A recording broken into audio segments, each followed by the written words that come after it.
Okay, this is it. The go-home shows to Unforgiven. So tonight is a big night. Tonight, Smackdown can level it up at 2-2, or Monday Night Raw seals the main event. Who are you supporting? Let me know down in the comments, and let's hit those title sequences, shall we? Everywhere I go, there's nowhere I belong. And anyone should tell me where will I find? 'Cause everywhere I go, I'm always on my own. Can anyone just catch me before I drown? Can anybody make me feel like I'm not the stranger tonight?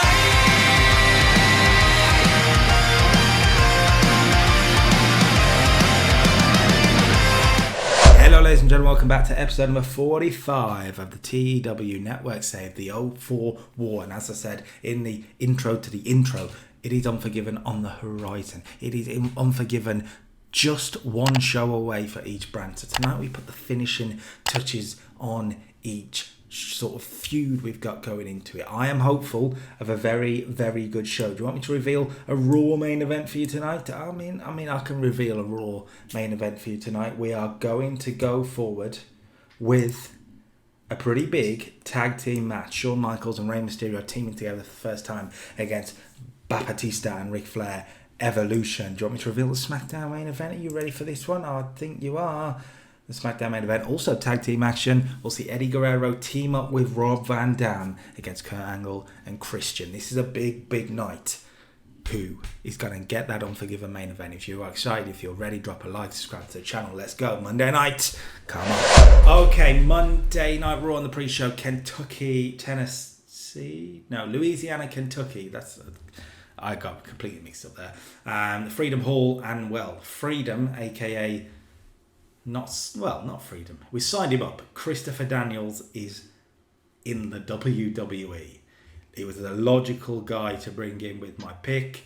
He has been killing it on the indies, like putting in 80, 90 rate performances. He's put in a pretty good debut here, 68, as he gets a win over Tajiri on the pre-show. Not officially his debut, this is just to get a look at him. 67. Christopher Daniels may just be... he goes straight in as a good mid-carder, but my God. Take away from the idea that I don't know what that finisher is. I thought his finisher was the fallen angel or something like that. No. But yeah, 60. Wow, that's just way better. 67 on his debut. Against Tajiri as well, but in 68. You could put that on your show. Now. I tell you what, something like Christopher Daniels versus Randy Orton. Whew. Already, my God, that's an amazing pick. God, I'm really jealous right now. Okay, really jealous. Also on the pre-show, 6-man tag for a 59. Paul London best of the lot as High Risk and Maven get a win over Chris Masters and Caden Jindrak. Paul London pinning Cade with a 450. London putting in a 69. Really good performance in London as well. We're gonna have to start using London a little bit more as a singles guy at times, I think. But yeah, these are just sort of lower mid-carders. Fine, absolutely fine. We're going to open Monday Night Raw with a Falls Count Anywhere match. We teased it for a few weeks. It's two former tag team partners, now bitter enemies. It is Paul London. It is AJ Styles versus Booker T. Let's start with what will hopefully be a very good match. AJ and Booker pull out an 82. That's okay. Booker, you kind of expect a little bit better than an 80. He's an 85 rated popularity. Could it be the new match thing? Maybe would that affect it in any way? It shouldn't do. We did decide to do this as a Falls Count Anywhere match. We put it in the game as like a street fight because it's the only thing that was close to it. But it is a Falls Count Anywhere match for anyone wondering. Booker T. Yeah, 80 is a little low. AJ Styles put at 71 though. Very good from him. And look, 82, solid 4-star match to start the show. I should stop complaining. Really, the finish of this one comes after they brawl to the backstage area, as you'd expect. Falls Count Anywhere. They brawl around the arena, blah, blah, blah. And in the backstage area, Booker T will hit a low blow and throw AJ Styles down a flight of stairs. Yep, we had to do something big. AJ Styles thrown down a flight of stairs. Booker and the cameraman follow him down, running down. Booker covers AJ Styles. The referee counts on the very hard steps. 1, 2, 3. He'll be clearly have hurt his hand, the referee. But hey ho, Booker wins. Kind of the right call. AJ's not ready to be beating a guy like Booker T just yet. And Booker, as a guy who's turned heel, there there's potential for him to be pushed up the card again. Very true, but like if you look at that 71, like he's not far off though. No, he's not far off. Look, on another day, maybe he could have done, but because we've recently turned Booker, I think having him lose here would be a train wreck for his. Yeah, it's like as you say, the best heels are the ones when they actually justify why they turned heel in the first place by getting wins. Yeah. So Booker T wins. Good start to Raw. Backstage, a different part of backstage. Evolution are cutting a promo on their recent troubles, so to speak, for 99. Yes, thank you very much, Evolution. Ric Flair is complaining to Orton and Batista about his recent weeks, his loss to Rey Mysterio, and everyone keeps talking about this mass little freak, about how he could be the best in the world. No. I am the man, and to be the man, you have to beat the man. And Batista will go, well, he did, Rick. He did beat you. And then Flair's like, shut up, Dave. No. I can beat Rey Mysterio. And Batista's going to go, look, don't worry about it, because tonight you'll get that chance. Me and you against Rey Mysterio and Shawn Michaels will take out two problems with one very large muscular stone, Batista will say. He'll take out the problem for Ric Flair, and Randy Orton's problem on Sunday will be made a little bit easier because Shawn Michaels will not be 100%. Batista ready to be the heavy of the group tonight. We'll see. 99. Yeah, I just love the way that basically Batista's become like this wind-up merchant here. It's like, but you did lose to. It's like, yo, shut up, Dave. I love that. What do you know, Dave? Okay, another promo. We're going to have a few promos here. Firstly, Shane McMahon and Samoa Joe put the challenge out to Kane. Last week, Joe attacked Kane with a Samoan strap, so let's make it official. He wants Kane next week in a Samoan strap match. And these will be the first two words we hear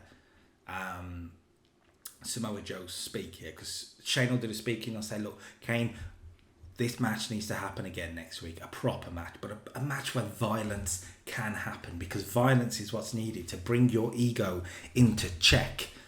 And Samoa Joe has the perfect match, don't you, Joe? And he'll pass over the microphone and Joe will just say, Samoan strap. Simple. Quite simple. Joe and Kane, next week on Raw, Samoan strap match. Ha! That should be fun. I'm fascinated to see where that goes. I'm intrigued to see where that goes. But yeah, it's only saying that's where you go. We see Randy Savage talking on his phone in his office when he burst into... That's a weird segment. Weird statement. Chavo Guerrero bursts into the office. Randy Savage has to hang up because Chavo's complaining because tonight it's been announced Chavo Guerrero will be taking on The Undertaker. And Chavo says, that's just not fair. Why are you going to put me in there with The Undertaker 6 nights before I go against John Cena for the Intercontinental title? Why? Why would you do this to Chavo? Remember, Chavo Guerrero doesn't want to be called Guerrero. Remember, we should remind people of that. Why would you do that to Chavo? Me? Do you know who I am? Chavo says. And Randy Savage says, listen, I know you are. And I know I'm expecting a very good match on Sunday between you and the Intercontinental Champion. But I see that tonight John Cena takes on your big man over here, Matt Morgan. I thought it was only fair that you take on a big man of your own. The match stands. Good luck. You can leave. Savage will say to Chavo. Chavo will not be happy, as you'd expect, but Chavo Taker is happening tonight. Yeah, I like it. I mean, I like that last line you just said. Like, yeah, just get out. You can go now. Bye. Okay, let's go back to the ring. British Bruisers, the tag team champions, are in action against TNA, and they beat TNA for an 83. Very good Wild Brawl match here. Very, very good. Helped by Regal putting in a 77. He's very good. 58 for Dave Finlay, 68 for A-Train, and 67 for Test. Very good. They're in a good little jobber to the star tag team, if I'm honest. I'm pretty pleased with what we've done with them. They lose a lot, but it doesn't really matter. That's what they're there to do. They lose again here. Regal pinning A-Train. A double team finisher, by the way, here. We brought it in, didn't we? Rule Britannia. I can't remember what it was, but... Yeah, I'm literally just about to ask, what was that finish again? I can't remember. I feel like it's a double power bomb or something like that. I don't know. For some reason, I keep thinking of that. What was it? Red Dragon one. You know, the one when they do like one goes high, one goes low. Because I could see them doing that. It'd be a very more brutal version of that, but I don't know. Maybe it is that. But or maybe their own version of a Doomsday device. I mean, I kind of made up my own version of Doomsday Device for Hardcore and Rhino, That is so true. why not? That is true. Why not do your version? But yeah, 83, good match for a simple mid-card match, clean finish, very good. Post-match, well, over recent weeks, Knockout Artists have had the beating over Eagle and Finlay. Despite losing the titles to them at the pay-per-view, since then, they clearly want a rematch and they want to beat it out of them. But tonight, no, Regal and Finlay saw it coming. They stashed their weapons under the ring, and that's right, tonight we debut the Shillelagh for an 85. Come on, we all love the Shillelagh, clearly. I'm not saying anything. Okay, yeah, the champs fight off the Knockout Artists with their weapons. They're equalisers. Regal will have brass knucks. Finlay will have the Shillelagh. Trademark weapons for the both. This Sunday, will the Big Show and Jamie Noble get their titles back? We'll find out. Finlay, Regal, Show, Noble for the tag team titles. And Unforgiven, 85. Very good. Big Show helps, don't get me wrong, but Regal is coming into his own, and that's what the tag team's about. The tag team and putting the titles on them is about pushing Regal to that next level. It is all about Regal. We're all on the Regal hype train here. Why not? Maybe you could be the person that finally unleashes the when potential. William Regal wins the main event of WrestleMania, you'll all thank me. Okay. Go backstage. Intercontinental Champion John Cena is asked questions about Chavo Guerrero for a 93. My God, Cena. Cena says, "Look, Chavo, I want to respect Chavo, but the reason I want to respect him is because, like, we're going to say this quietly so he doesn't hear. He's a Guerrero. But then I keep reminding myself that while he is a Guerrero, he's Chavo. He's not Eddie. That's not going to go down well." I mean, all I say to that is I look forward to the paycheck in the post.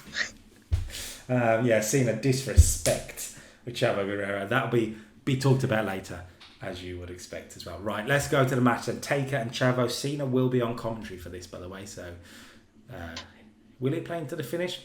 Yes, he will. Taker and Chavo gets an 87. What has he got an 87 though? We'll have a look in a minute. Oh, John Cena, let us go. The announce basically John Cena, the most entertaining man out there, is not entertaining enough for being on the announce table. Taker with a 100, Chavo though with a 90. Wow. 87 is still amazing, don't get me wrong. Yeah, I was just about to really mean him and say, I only got look at that, only 87, but still, we get a 90. That should be a 95. Yeah, I think so. Basically, like most people did, maybe you've peaked it early as well. Is everyone just hates Cena with this here? And he ruined it. Cena ruined it. I'm joking. Unbelievable. I do like that Taker and Chavo have great chemistry together. JR and the King have great chemistry together on the announce table, but JR and Cena have good chemistry on the announce table. I mean, but apparently he's not. But apparently, yeah. Let's just check what did bring it down.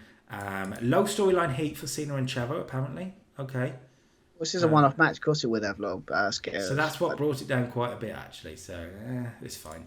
Taker and Chavo, that 87, very good mid-card match. Should get at least a 96, or at least could obviously with the Cena thing should have got at least a 92 from the match he had last week. But again, it shows what high standards we have. We didn't give it loads of time as well. Look, only 8 minutes. Maybe if we give it 12 or 15, it could have done better. But for a TV match, very good. Taker gets a clean win over Chavo. It's Taker. Come on, guys. It's Taker. And he does get a clean win. Kind of. Chavo will get distracted by Cena on commentary because he'll beat Taker. Well, Taker will throw Chavo out of the ring, clothesline him to the outside. Chavo will be getting frustrated. And Chavo and Cena, you can see them go up face to face. And JR will say, "Look, you've got a test on Sunday, Cena." And Cena will say to Chavo's face and go, "Yeah, but I'm not facing Eddie, am I?" That's not going to go down well. Chavo very much distracted, rolls back into the ring. Taker hits the tombstone, the 1, 2, 3. John Cena knows exactly what he's done there. And as Stuart said to me off recording, John Cena is well and truly inside the head of Chavo Guerrero, and he has set up camp, I tell you. He has. But I'm just loving the way he's using a wrestler on my show. I mean, as I said, I'm looking for that paycheck, and every time there should be a deal where every time Eddie's mentioned, I should get like more. You should send me money automatically. But all I can say is you're welcome. You're welcome. 87.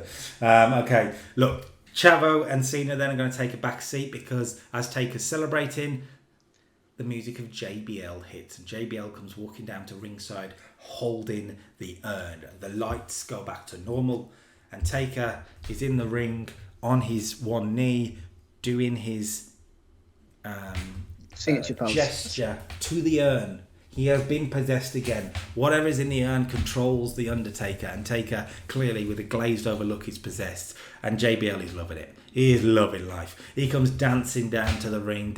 He knows he's got Taker beaten. He's got this urn. Taker is done, and he gets into the ring all jubilant, jigging away, but well, JBL is a little bit clumsy, and as JBL dances through the ropes, he trips on the bottom rope and drops the urn. The urn makes a clunk on the ring, and the camera cuts to Taker, who is still looking at the urn, but you can see him blinking, and the lights come back for Taker, so to speak, between the eyes. And Taker is going to look at JBL. He's going to roll his eyes, going to stick his tongue out. He's going to pick up the urn, nail JBL with it. JBL is going to sell the bump out to the floor again, but JBL has been busted open by the urn. It's 1-1 and the busted openness. Both men have got cuts on their forehead going into the first blood match. Oh, who is going to open it up first? Let's find out on Sunday. 96, very good segment. And I just like JBL being a comedic, oh shit, eel. I mean, maybe as a human being, he's not the greatest guy in the world, but as a character, he was serious, but he did have the goofy side. So I like this. I could see I could see this being, if they did this in the feud in real life, it would have been a bit more interesting. But yeah, it's funny, but then he gets vicious because JBL bled. And look, the main point of this is going into the first blood match. Look, Taker was busted open a few weeks ago. JBL's been busted open now. It doesn't take a lot to reopen a cut, and that's all it's going to take to win the match. So it's going to be. It's not going to be a. It's going to be a fascinating that first blood match. It's going to be interesting to see what you got planned for that one. Here's me adding psychology to the first blood match. How dare you? Okay, we're going to go backstage where Booker T cuts a promo bragging about his victory over AJ Styles. He said AJ Styles was never good enough. He proved it week in, week out when he failed. He failed me. He failed to win me the tag team championships. But that's okay, because AJ Styles has been dealt with. AJ Styles has been, well, humbled. And AJ, let me tell you this. I hear your medical update. I have just heard it, that you are okay. You may have fell down a flight of stairs, but I get it. You are okay. You're going to be staying overnight, fine. But let me tell you now, AJ, if you show your face right here on my show ever again, you will regret it, because I will finish the job. 80. They're not done, Booker and AJ Styles. They are not done, you would think. It's only just begun. Exactly. Okay. Where are we going from there? We are going to a Matt Hardy promo for 62. Yes, Matt Hardy. Improvised well, very good. Cut to promo on Daniel Bryan. Now, last week's Cruiserweight title match ended with Bryan pinning Matt Hardy. But post-match, Bryan, in what he believes was respect as far as Bryan's concerned, he applauded the effort from Matt Hardy. But Matt has taken that as pretentious, as sarcastic. And, well, he doesn't like it. He complains here about Bryan disrespecting him, and he vows one way or another to earn Daniel Bryan's respect. Now, what does that mean? I guess we'll find out over the next few weeks. 62, Matt Hardy with a very good promo for him. It could have been a lot worse, so I will take it. I mean, solid. That's all you want from Matt Hardy, and that's all you need. Yeah. Let's see if we can get solid from this. John Cena is hopefully going to carry Matt Morgan to a decent match. Let's find out. Cena and Morgan, 77. I'll take that. Oh, well. What do you mean by pinfall by using underhanded tactic? I didn't book that once. I mean, just think, he's still got the chain. I mean, if anyone can pull off any idea. Oh dear. We just came up with the same idea at the same time, I assume, right? Yeah. Yeah. like- This wasn't the plan, but we're doing it now. Look. Okay. Chavo Guerrero's on commentary for this, trying to get his revenge for earlier in the night. He tries to distract John Cena, but John Cena's not having it during the match. John Cena, he's not bothered by Chavo Guerrero. Chavo Guerrero has shown that he doesn't deserve his respect because he's not Eddie Guerrero, right? So Cena carries on the match when Chavo then jumps on the apron. That distracts the referee. At the same time that Chavo has jumped on the apron, what he's already done is slide in a steel chair the other side, then distracts the referee on the apron, thinking Matt Morgan can use the steel chair and beat John Cena. Well, as he distracts the referee, John Cena intercepts the chair. He smacks the chair onto the ground. He throws the chair at Matt Morgan, who catches it, and Cena bumps to the floor, Eddie Guerrero style. I'm assuming this is what you meant, Stu. Yeah, 100% what it's meant, yeah. The referee hears the smack of the chair, turns around, Matt Morgan's holding the chair. John Cena wins by disqualification, ignore the pinfall. John Cena pulls an Eddie Guerrero. Matt Morgan will not be happy with it. So post-match, John Cena will take out Matt Morgan, clothesline him to the floor. And FU, Chavo Guerrero lays him out with the FU. It's a John Cena kind of night. And you know what? Maybe if Chavo was Eddie Guerrero, he'd have had a better night. I've got to be honest, we've got to pay this our psych on the pay-per-view. We've got to have a segment, but we'll get to that. But yes, God, I mean, I will be honest, I love the idea we just thought that on the fly. Right. It's great. I love it. 91, really good post-match segment. Okay, we're getting towards main event time. Sean and Rey Mysterio are going to be previewing the event with an interview, the main event, when they take on Batista and Flair, and that is a 91-2. Just a simple one. They promise to take away Evolution's momentum going into the pay-per-view.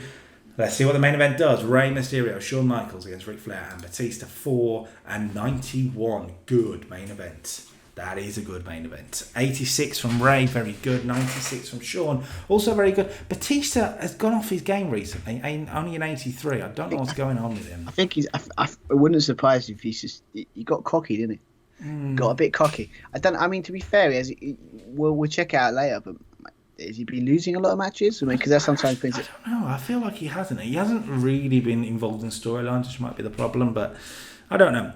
Anyway, he does lose here, so to speak, but Ric Flair takes the pin. He's been pinned by the masked miscreant again. Unbelievable. The West Coast Pop. To be the man, you've got to beat the man. Well, Rey Mysterio technically has beaten him twice. Now, what I can reveal is that, Ric Flair is not going to like this, and he's going to make a challenge off-air, post-match, next week. It is going to be Rey Mysterio and Ric Flair on Monday Night Raw. I can confirm that to you. 91, very good main event. Post-match, well, Randy Orton is going to try an RKO out of nowhere on Shawn Michaels, but Shawn is going to see it come in, push him off, hit him with a sweet chin music. That takes out Orton. Rey Mysterio is going to hit Batista with a 619, a drop kick, 619. That takes Batista out. That leaves Ric Flair begging off on his knees with Shawn Michaels and Rey Mysterio. So Michaels is going to hit a super kick. Rey Mysterio is going to hit a 619, but they're not quite done. Shawn Michaels is going to drag Ric Flair over to the announce table, lay him on it, climb to the top rope, hit that elbow drop, and send a message to Randy Orton that you may be champ now, but Shawn Michaels will do anything to get that gold back. 98, very good way to end the show. Look, I don't think it's a 97 from last week. I'll be very surprised. Probably got. It's probably a 94. I don't know. Maybe. Let's see. I think 93, but we'll find out. Monday Night Raw gets a 95. Okay. Very good. Look, big main event. Like the last 4 segments. Pretty good. It's a solid. Again, it's a very 95, but a very solid show. Yeah. I mean, again, good, very high class main event. Most of the matches were pretty good or decent.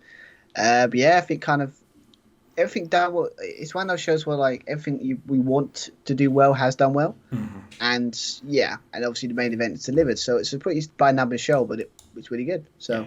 Cool. I'm pretty pleased.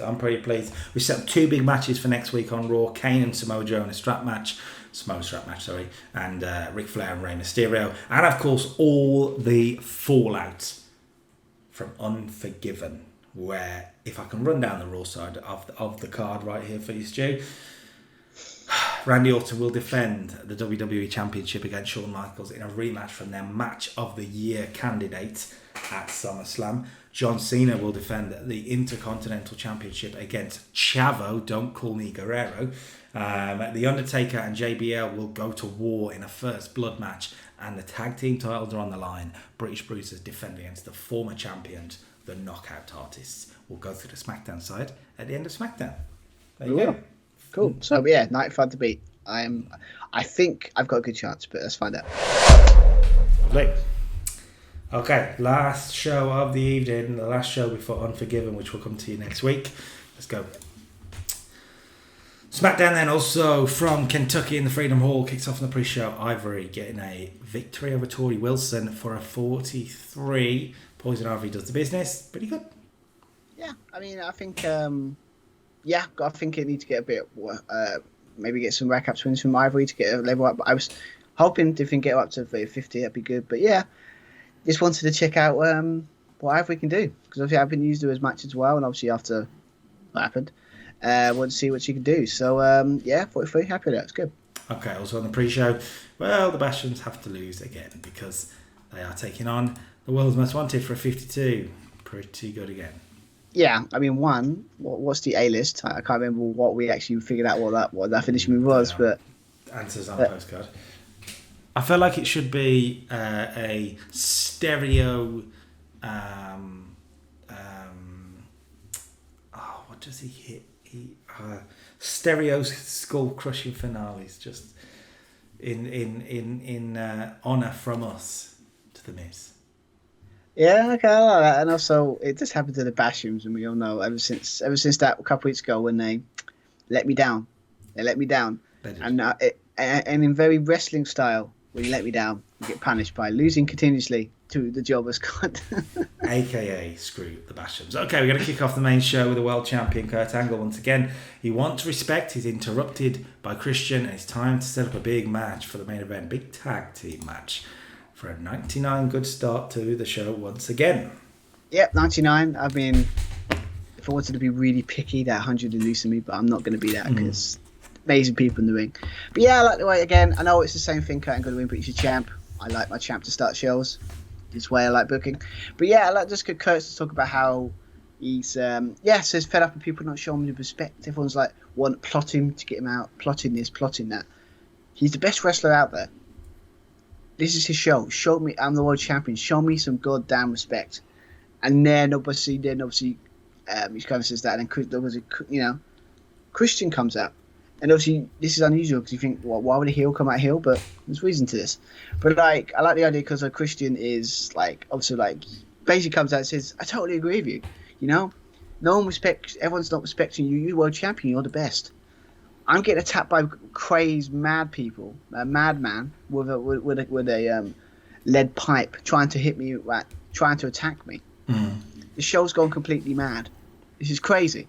And then, and obviously Kurt's like, yeah, I totally agree. And then obviously, and then he comes out and he's like, basically he's still got the lead pipe because he wants to play a bit of mind games with with Christian, because he sees that, and Christian's like slowly walks, goes to the corner. Yeah, the fear in Christian.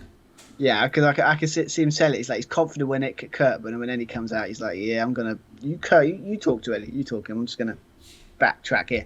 And then obviously Eddie's like.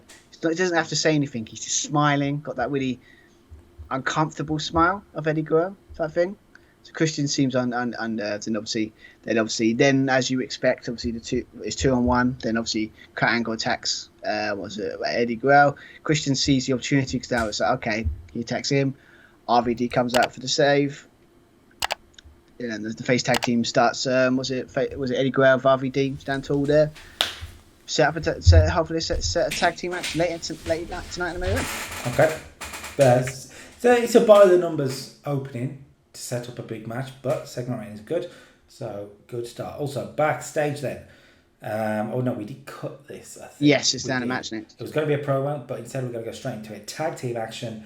Molly Holly teaming with Jacqueline against Gail Kim and Jazz, the former Aspire tag team, against the now franchise players for a 61 and a win for the former Aspire tag team, Gail Kim, pinning her former mentor, Molly Holly. Yeah, I mean, this one I was just trying to kind of figure out, obviously with the problem with Carl, obviously it was just about, they wanted Molly Holly to feel make her feel how they felt all this time when she made their lives a living hell. The other thing, obviously, we're pointing out, obviously, off recording, is like the idea that there is still a bit of tension between Jazz and Gail Kim.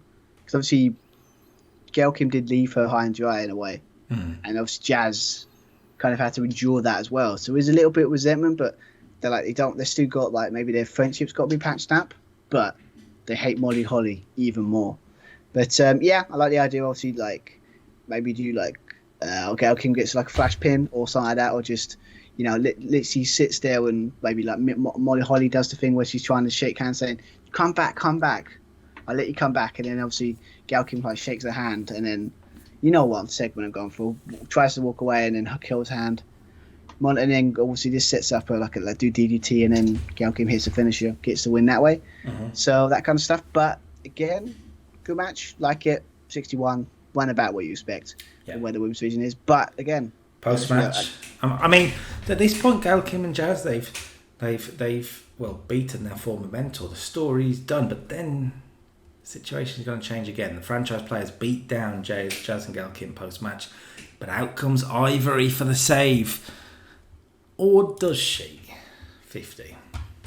That's actually all right. That's fine. I mean, it's one of those things with obviously Ivory's lower score, so it might have brought it down a little bit because you haven't used Ivory as much. But the method to this is basically, obviously, it's like a situation, obviously 2-1. So like, and it's and then the numbers it's 2-2, but then it's like, let's say that Jazz gets taken out as 2-1, and obviously Ivory comes out, and everyone's like, why is Ivory out here? And then kind of put across that Ivory's like the veteran type thing, trying to protect. Like, she's supposed to want to help the up and coming stars, you know, not be overwhelmed by these obviously jealous veterans type thing, right? But I like the idea that basically, like, she waves her hat, you know, both of the hands up high. Like, looks like that's the end of the segment, and then boom, a double clothesline of both of them. Yeah, and then they both come in the ring, and obviously, and then Ivory just feels like it's a thing, like a mask has been lifted type thing. I like the idea of like Ivory being a thing where she's been playing a part for a long time, and now she wants to be herself. And but this basically sets up. I like the idea that basically Molly Holly's the franchise players are like these veteran women that basically like think they don't get respect, and then you've got Gail Kim, Jazz, these up and comers. It's that kind of storyline there. But yeah, I just when I think about it, it makes sense to Ivory be in this group. So I think it's a good fit. We're gonna officially turn her heel. Good gimmick as a grizzled veteran, which is very good. The heel turn. We done. Apparently, got a lot of shocking turn. It's fine. It is what it is. Turn went badly. Doesn't matter. Ivory, 50. Let's see what happens going forward with these guys. Backstage, Mick Foley. Well, he gets quite a distressing call because, I mean, we said Mick could carry it, right? 100. Mick has a phone call. His wife has been in an accident. Yeah. Okay, I can explain this. This sounds wacky. It sounds You a bit... are going to kill off Mick Foley's wife, and I am absolutely destroyed by it. No, that's not what's going to happen. No, basically the idea is the way I want to do it. So it's very old school. It'll make more sense. Obviously, there's going to be another segment. Spoiler: it's going to be another segment that leads up to this. Obviously. Yeah, death of Mick Foley's wife. No, stop it. No, basically this thing I always like that kind of stuff where they always do it. They've done it a lot of time in the early 2000s where, like, you know, someone gets a phone call, what's happened, and then they race off out of the arena because obviously they've got personal matters to attend to. Yeah. If you watch enough of that era, you know where this is going to go, but I don't want to split that with anything until they get to the point. But yeah, just to point out what Carl's saying is 100% false. It's not one thing. Okay. We'll see what happens. Renee Dupree and Bubba Ray Dudley in action next before we come back to this Let's see how they get on. For a 58 for a World Brawl, Rene Dupree. Where is it? Honestly, Rene Dupree, where is the French tickler, my friend? I think I just think this game wants to wind you up. It likes throwing you curveballs now and then, right? I know this game does that. I've done. Me and Rene Dupree are done. But I mean, I think the only way I can think this would work, obviously we didn't put it, but I think Tom had is the idea that basically like, because anyone that can sell getting a low blow, it's Bubba Ray Dudley. So I like the idea that basically like a distraction from, I haven't put it on here, but let's say it happens, distraction from Grenier, from the ref, and obviously from behind, obviously got Rene Dupree, does a low blow. I don't think I could do the French tickler's finish, I'm sorry, but I don't know what his finisher, but he hits his finisher every week. You changed it all because you really wanted to have that as his finisher, and it's still not working out for you. But does that, his finisher gets the win, but it's a tainted win. But I don't know. I saw if the tag team that these two is facing off tag team still works. I think it's cool. This match, kind of where I was expecting it. Happy days. Okay, 58. I'm very disappointed at the lack of the French tickler. Anyway, we're going to go backstage now because Mick Foley has found his car in the parking lot. He's ready to run to his wife's side. Or is he post-match? Well, 88. It's not over. Triple H has killed Mick Foley's wife. I can't believe it. Okay, so now I can finally explain what my method to this is. Before no, it wasn't. I was gonna kill his wife. Basically, when I was writing this, the idea that came to my head is: do you remember that whole thing with when it was the Stone Cold Steve Austin, Triple H, Undertaker, Kane thing, 2001? Mm-hmm. The whole thing with the phone call. Mm-hmm. And the whole thing was it Stone Cold kept blaming Triple H for it. Yeah. And everyone believed it because Triple H, but then found out it was, I think, like something happened to his Undertaker's wife that they kept doing in the early 2000s for some reason. Very strange. But the point is to this is basically it's a trap to lure Mick Foley to go into the parking lot, so Triple H can lay in his trap to take out Mick Foley, because obviously Triple H, I think, just come back from injury because obviously Mick injured him, and apparently people backstage wasn't happy about it. But like with this one, I like the idea that it's all part of a trap to lure him out of the arena. So when he gets in his car, tries to get his car, he can attack him with, again, I was going to do lead pipe, but I can't use lead pipe too much. So just like you sit there with, sledgehammer, hits him with a sledgehammer, beats him down to like literally proper intense, and it leaves Mick Foley in a bloody heap of his own blood outside the parking lot. But that's the whole point. It's supposed to lure him outside so Triple H can lay his trap, because it's the kind of thing he would do. Okay, well, 88, good segment. We'll see more from this next week on Smackdown. Okay, also backstage, Lance Storm is giving an interview, and well, he's a sitting duck for Mark Henry. 81. Yeah, this one is okay. So basically, as you know, obviously Lance Storm has had the upper hand of Mark Henry for the last couple of weeks. One, two super kicks to the face of Mark Henry. One, this is not a good idea to do to someone like Mark Henry. You might be able to do it once. You might be able to do it twice. But Mark Henry will not let you get away with it for a third time. So obviously, while Lance Storm was talking about just having an interview, talking about, his confidence as champion, all that kind of stuff. Look for, was it, it's going to finally end Mark Henry and get him out of his life. But I like the idea that, again, Mark Henry attacks him from behind. And this is clear, he works on the leg. The one he hits the super kick with. He works on that. He takes that out. And I like the idea, like he bridges it between two crates and then smashes it or something like that in between that or something, them kind of them segments.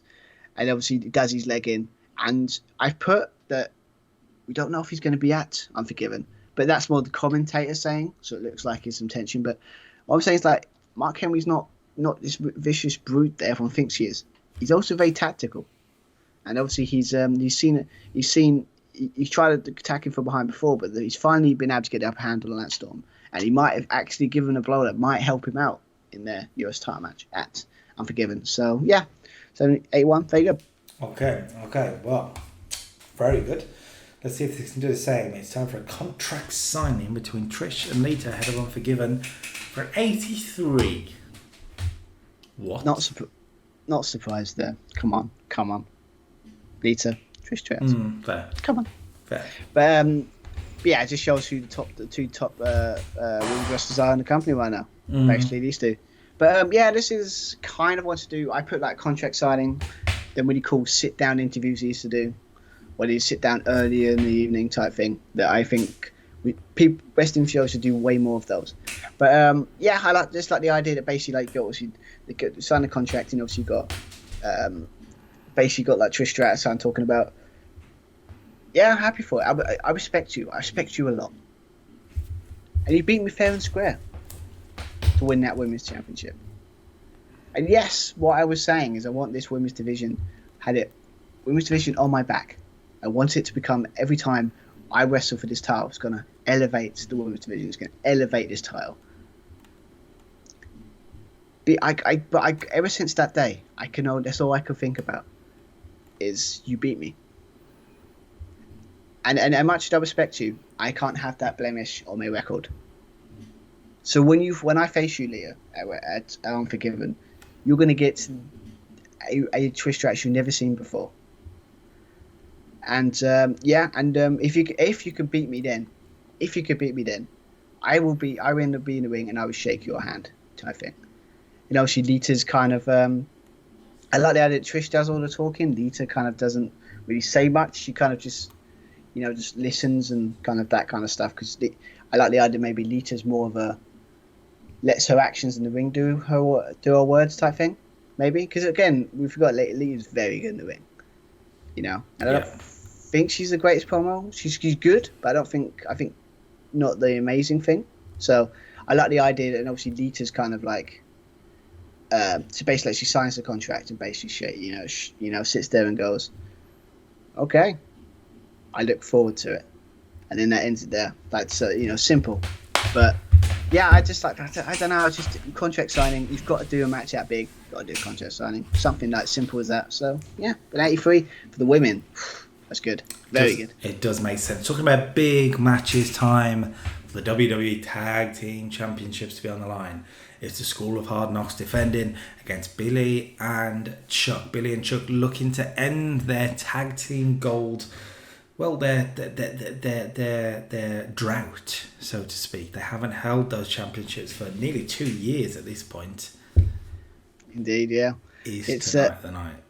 We'll find out. Let's find out. So, your winners, Stu. Winners. Yeah, and still your WWE Tag Team Champions, the School of Hard Knocks, for 64. That's exactly what I was expecting it to be fair. I think maybe we could have put this as the Wild Brawl and it may have done better. But then I think I do worry that with that Bubba Ray and that is true. I would worry for that match. We're going to change the game of Hardcore Holly to a bitter veteran. Makes a lot of sense to me. Can't be using lengthy ankles. Didn't realise that. But yeah, this is pretty good. 72 from Rhino, the best, and a win from Rhino with Gorf on Chuck Palumbo. The third defence of the title. The School of Hard Knocks starting to come together now as a tag team. Yeah, obviously, I do find it funny that it all started from a mistake, but I've ran with it. Yeah. And I love it. I mean, but I can't remember. Did we take out the next segment? No, we kept the post-match segment, and post-match, well, School of Hard Knocks, they've won the match, but now they want to send a message. They want to teach a lesson of violence. Yes, Stu, you can use that. Cool, I'll send you the check. For a 64, they take out Chuck Palumbo, they Pillmanize him, steel chair. Ugh, vicious. Well, I can't. I got to stop punishing poor Billy Gunn. You know. So what I do is I do any logical booker is punish his partner instead. Let's do that. But yeah, no. This is the simple thing: is that they've won the match, they've defended their titles, but now they want to send a message to show that they're being a force to reckon with, and anyone that goes against him for those tag titles, this is the fate that awaits them. So it's a simple. It's gone from just like. I like the idea you can't be called the School of Hard Knocks and not be vicious or violent. So I like the idea that finally, found their feet and now they're properly diving into this team is going to go to the next level of violence that I don't think SmackDown is ready for. But yeah, that's pretty much what it is. But I could have done to Billy Gunn, but again, I can't. His ribs are banged up. I can't do his leg up well, so it's got to be Chuck. It's unfortunately, Chuck's you. You've got to take the beating. But yeah, it's just to make the tag team champions look good. So and 64, very good. Okay, we'll come back from break to a bit of a surprise, actually. The music of Stone Cold Steve Austin. He comes to the ring with a mic. But what does he want? Well, he calls out Mark Henry. He said Lance Storm has earned his respect over recent weeks. So he's calling out Mark Henry. Is it going to go well for Stone Cold? Well, segment gets to 76. Stu, talk us through it.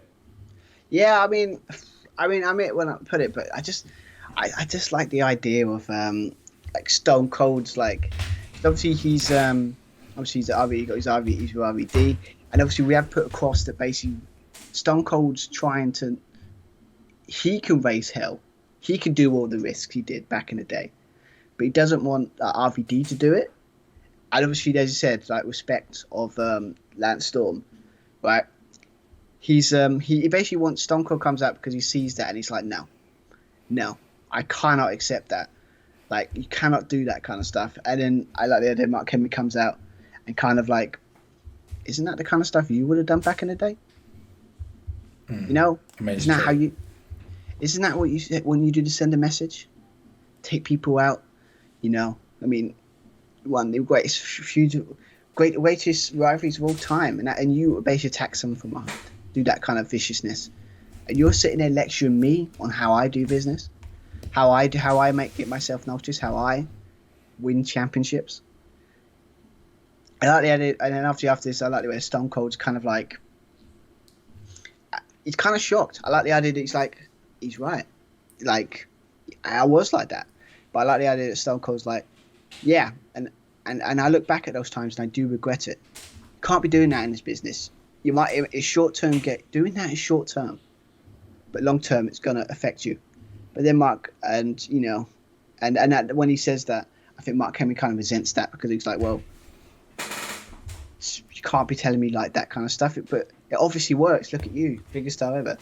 And obviously, I like the idea. Basically, like, I think I like the idea after that, Mark Henry just let's cut to the chase. Mark Henry just attacks him. That's basically, we knew let's be fair, when you've got the ring, I can't be doing number 10 for US Championship getting stunned as much as I would love to. As much as I would love to. Yeah, the whole point of this is to make Mark Henry look like, oh my God, Lance Storm's in trouble here. He's even taken out a legend, Stone Cold Steve Austin, tonight.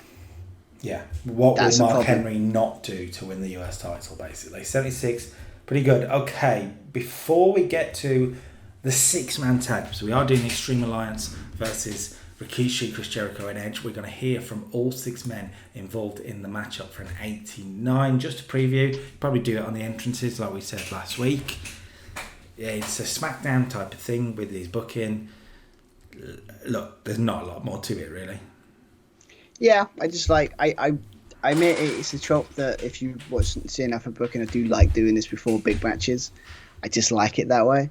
I just like, you always got to big up the match before the big match happens. It's just, I don't know. It's very, you could say it's very old school, but I like it. But yeah, I just like the idea, basically, like maybe like Edge, Rikishi, and Jericho, like talking about we need to end these guys. They've been running roughshod in this show for a long time now. Ever since they allied themselves with that snake, Paul Heyman, and we need to teach them a lesson that we're the rising stars here. We're the ones that run this show and that kind of stuff. And then obviously we cut to, obviously we're doing this all in one, but then we cut to situational D was great tag team and kind of setting up the tension between like was it Shelton Benjamin, Charlie Else kind of directing traffic, saying CM Punk going, now you're back in the fold. This is what we're gonna do. We're gonna do this. You coming down, and CM Punk just looks and going. He doesn't even say anything. He shakes his head and walks out. So the question is, are the Extreme Alliance actually allied? Let's find out the six-man tag. This should do pretty good. I'm excited to see what this does. Rikishi, Jericho and Edge teaming together against the Extreme Alliance for an 83. That's lower than I thought it would be. Charlie Haas 66 though. Yeah, but when I think about it, it's fine about right. I think I was hoping it'd be better, but I think yeah, when you put like Shelton Benjamin, Charlie Haas, CM Punk, they're all kind of at a certain same level in a way. And obviously you've got Jericho. Nah, I think it's fine. I think I was expecting that, so it's not a big problem for me. We're not going to get numbers from last week. That was just because it was at Madison Square Garden. Let's be honest. That's all it is. But yeah, simple one here. How do we put this? Yeah, so the way we describe this one is the finish is it's going to be as a miscommunication. The way we're going to end this, I think we talked about it off camera, like, is that CM Punk is in control. Looks like he's going to win. Let's say he's going to set up the GTS, because if you forget, I set that up, that he uses that now. Just looks like he's going to set up for the GTS on that, say, Edge, right? Or Joe? Or no, it's exactly what it says, Chris Jericho. But then obviously Charlie Haas does the blind tag, come back in the ring. Miscommunication, like CM Punk saying, "What are you doing?" That, you know where we're going. Bit of arguing. Then obviously turns around. What? And then you got Jericho hits the walls. Then you know the thing. Shelton Benjamin tries to come in. Keisha takes him out. You know the thing. So that you got Jericho has Charlie Haas in the ring, nowhere to go, nowhere to get to the ropes. He taps Jericho, Edge, and Rikishi get the win. So simple one. Yeah, I would have liked to have been higher, but that sounds around about right. Yeah. So it's fine. Okay, so 83, good. Similar stuff for the next bit, 'cause the main event is on its way, so we hear from the men involved in the big tag match that we sort of heard from in the opening as well. This time for 99, good stuff. Angle, Christian, Eddie and Van Dam. Again, not a lot to it. Let's hype the big main event for the go-home match ahead of Unforgiven. I don't think you've got any more to add, Stu. Yeah, it's about one or two things. Just stuff with Kurt and Jericho talking about how they're going to show that they really won the show. And obviously we're going to have a thing with RVD kind of really concerned, because obviously Stone Cold got taken out early on. Yeah. And do a situation where kind of Eddie's trying to keep him focused, keep him motivated on the match and at the task at hand. Because obviously, what would Stone Cold want more than to him to beat the world champion Fair. tonight? So so it sets up the main event very nicely. So I mean, I don't know what to think about this main event. It could do. I think it'll do well. I think it'll do well. Angle and Christian, Guerrero and Van Dam. Let's find out. Tag team match for a 96. Wow, what a match! I didn't think it'd do that well, but it has done. Eddie Guerrero and Van Dam win. Van Dam pins the world champion. We're going to go with a 5-star frog splash. Stop this Van Terminator crap. We've taken it out of his moveset. Why has he added it back in? I mean, all I say to it is, I've got to put him in a hardcore match where basically he can win a Van Dam. Yeah. Really good from all four men, really. 88 Van Dam, 84 Christian, 94 Eddie, 96 from Kurt, 96. What a main event. Yeah, it's actually, I don't know. I can't believe I'm saying these words come out of my mouth like a situation of I'm actually like thought it would do this good, but I'm like, what am I thinking? Eddie Guerrero, Van Dam, Kurt, Christian, of course it would do it. But 96, I mean, I think that's if I remember correctly, I'm sure that's equal in your match of the month. Equals match of the month indeed. It makes things well. We're going to have to check the top 100, because if it sticks that these are the two top matches, it's whatever they consider the best. The game considers top. All right. So. What I love about that is like, oh, now you like the game when he does that. But we'll see. We'll find out. But yes, simple one here, and the match obviously carnage in a tag team match. But again, you're thinking, okay, champ getting pinned, but it's I don't use it as often, but I like the idea that basically like one, it makes sense with the Stone Cold Steve Austin thing, where it's like, okay, he's done it, he's beaten the shit. When he's it just shows when he's focused and he's not all over the place. He's focused in a match. This is a super confident Rob Van Dam, and this may just put a seed of doubt in Kurt Angle, so I don't mind it so much.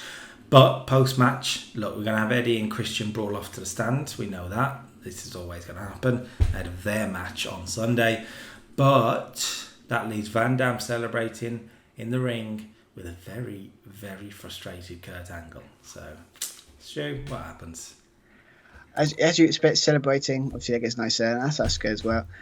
Yes, obviously celebrating in the ring. You expect Kurt Angle. He doesn't lose often, and we all know what happened last time he went through a kind of losing spat when he loses. You don't want to mess with Kurt Angle. So obviously Van Dam's gone to the top, or like, oh, he's celebrating after the win, turns around. Kurt Angle gets his World Heavyweight Championship. lays him out. I'm tempted to go he's busted open, but I don't. Nah, that's fine. It doesn't need it. But I like the idea, basically, like Kurt. The idea I've got is you've got the camera low on the mat, looking at Kurt, intensely putting that title straight in RVD's face, saying, "You're not winning this. Yes, you got the win tonight, but you're not winning this. This is going to be mine forever, for a very long time. And someone like you is not going to get anywhere near it." But Kurt says it in such intensity that, like, Kurt's like. Everyone's like, RVD got the win, but I think Kurt. I don't think. It's unlocked something different in Kurt once again.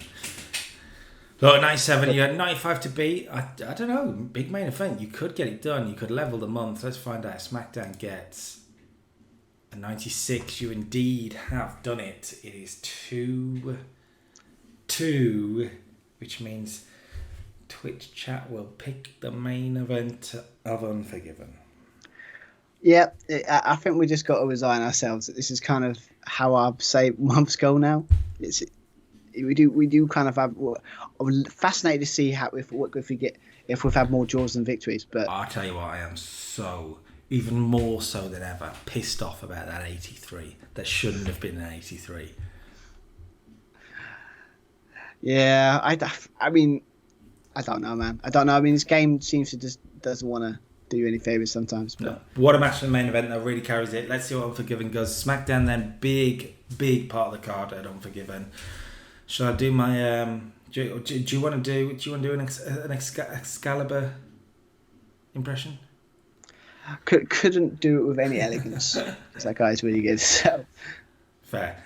So we're going to see the women's title on the line. Lita versus Trish once again. We're going to see Christian take on Eddie Guerrero. That should be good. The US title on the line, Lance Storm defends against Mark Henry, and the world title on the line in the main event, or potential main event anyway, Kurt Angle defends against the man that pinned him tonight, Rob Van Dam. That's a good SmackDown. It's a good month. Let's see what Unforgiven can do. Stu, you looking forward to it? Oh, 100%. Yeah, of course I am. I think that we've got a lot of good matches on both sides, so I'm intrigued to see if we can get a good show. So look forward to that. Should be good. Unforgiven, bring it on. We didn't quite get the main event for Monday Night Raw, but we put on a good show. He just put on something slightly better with a 96. Give him all the credit in the world. Twitch chat will now decide the Unforgiven main event. You guys will see that next week. The Unforgiven pay-per-view next week, Monday Night Raw and SmackDown will come together to put on a hell of a show right there for you next week, Monday, 4:30. So let me run through the card one last time for you. You got Randy Orton defending the WWE Championship against Shawn Michaels. You've got Kurt Angle defending the World Heavyweight Championship against Rob Van Dam. Lance Storm defends the United States Championship against Mark Henry. John Cena defends the IC title against Chavo Guerrero. We're also going to see The Undertaker versus JBL in the first blood match. Eddie Guerrero takes on Christian, and the tag team titles over on Raw will be on the line. The British Bruisers against the Knockout Artists, and I think we're going to see the women's title on the line on SmackDown. So it should be good. It should be good. Unforgiven next week. If you're excited, let me know down below the match that you are most excited for. Monday, 4:30. Do not miss it. And I'm out. Let's go.